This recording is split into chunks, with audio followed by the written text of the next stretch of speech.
this is my take 2 of this video, so hopefully it becomes better the second time. Things sometimes get better the second time, and they sometimes get lots of worse. So there's that. So, hi, my name's Hannah. I'm Nick's sister. And I'll be doing the second video, obviously. And I wanted to talk about something that my brother talked about, kind of in more depth, or my take on it. So he talked about dreams dying at the end, which is kind of depressing. Thanks, Nick. Thanks for bringing us all down. Just kidding. But I want to kind of take that idea and run with it. So I want to call it the Phoenix Dream. I think we all have Phoenix dreams in one way or another, but the Phoenix Dream is when your dream is very happy and then it dies, but something is reborn from the ashes. So I have an example of this that's been in my life. When I was in high school, I wanted to be a music major. I wasn't sure if I wanted to teach or really do what with it, but by the way, for music majors, there's like 2 options. There's like teach and hope you can perform, hope you can get a gig. So my high school dream was to go to college and learn how to play my trombone better. And I liked trombone a lot, and I was relatively good at it. I did a state solo in high school, and it was a lot of fun. So I went to college with this idea. I was a music major, and I took all the music major classes, and I liked a lot of my classes. I had a lot of fun classes, like conducting was a lot of fun. And I had a music theory class when it was way fun. We just got to sing, and I went to BYU Idaho, so we got to sing hymns all the time and kind of dissect them, which was a lot of fun for me. But I realized something about myself that I really hated to practice, and anyone who knows anything about music majors knows they practice a lot. My trombone professor was asking me to practice 2 hours a day, which probably maybe doesn't sound crazy to some people, but I do not like sitting in a room playing trombone to myself for 2 hours a day. It just wasn't happiness for me. I didn't feel like it was beneficial to me. It was hard for me to see the benefit, I guess. So effectively, my dream died. And I didn't know what to do with it. So I put it on the back burner, and I went and did something else.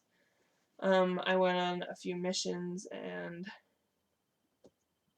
I just did something else for a while to see if I could figure out, like, if that was going to be something important to me later. And I think there's 4 different options that you can take at this point when your dream dies.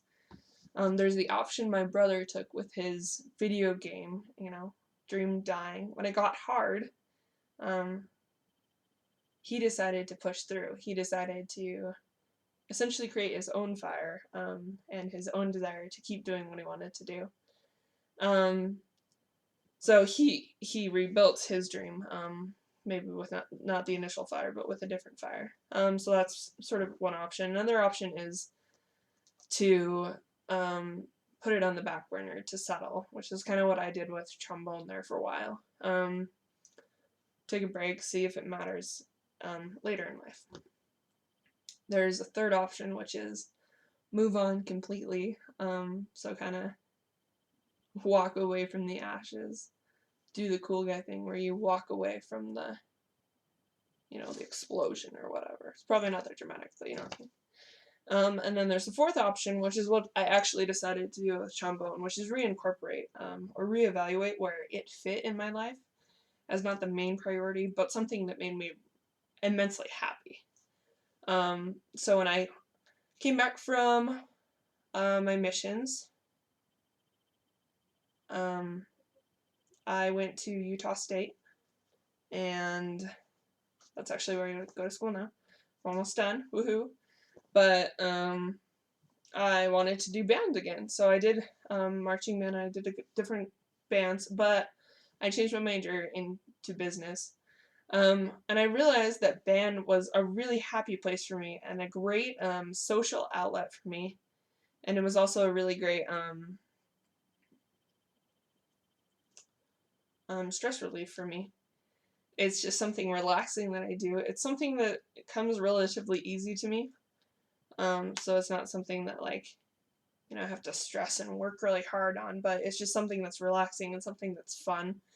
Something that makes me feel good, that I'm good at, makes me happy.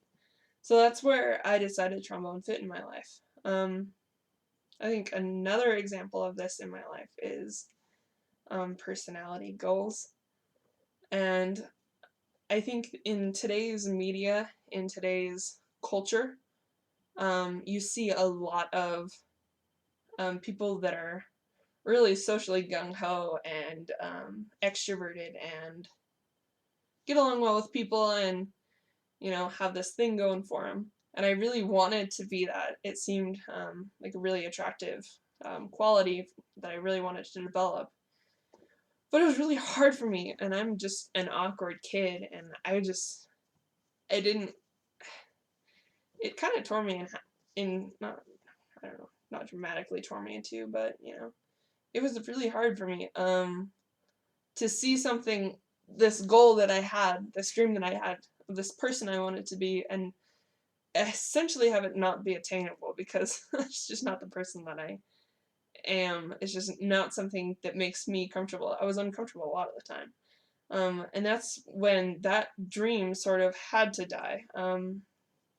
And I moved on from that dream and I decided that me and my personal happiness and the happiness of those around me was more important than being like super socially active. So I think that for me, it was more about serving people and doing good with the people that um, I can talk to and that stuff like that. So that's kind of another example. I don't know if that makes sense to anyone, but these are things that are important to me and that have shaped my personality. And yeah, so Camille's next in the video scheme, and we'll see how she does. She'll do great because she's awesome. Anyway, I hope you guys enjoyed. Thanks.